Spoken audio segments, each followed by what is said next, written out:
question. Who is it that blinds men to the gospel of Christ? Answer.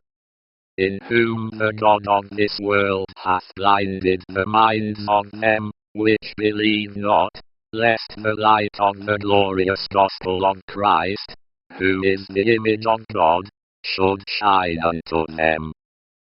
2 Cor. 4. Not, to my mind, this precious doctrine, for such I must call it, of the return of the Lord to this earth is taught in the New Testament, as clearly as any other doctrine in it. Yet I was in the church 15 or 16 years before I ever heard a sermon on it.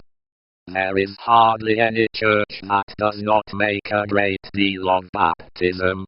But in all of Paul's epistles I believe baptism is spoken of only 13 times, while it speaks about the return of our Lord 50 times.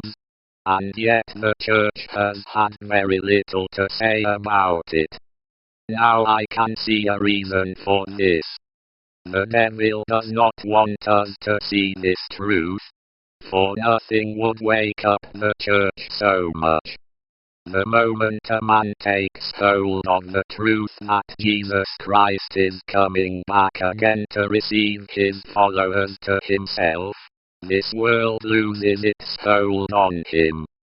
His heart is free, and he looks for the blessed appearing of his Lord, who, at his coming, will take him into his blessed kingdom. The Second Coming of Christ, by D.L. Moody, pages 6-7. This same Jesus, which is taken up from you into heaven, shall so come in like manner, as you have seen him go into heaven, is the parting promise of Jesus to his disciples, communicated through the 2 men in white apparel, as a cloud received him out of their sight. When after more than 50 years in glory he breaks the silence, and speaks once more in the revelation, which he gave to his servant John, the post-ascension gospel, which he sends opens with, Behold, he comes with clouds, and closes with, Surely I come quickly.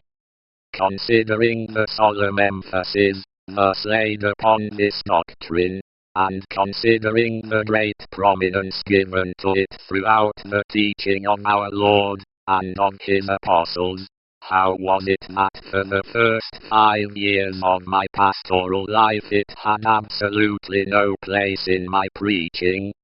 Undoubtedly, the reason lay in the lack of early instruction.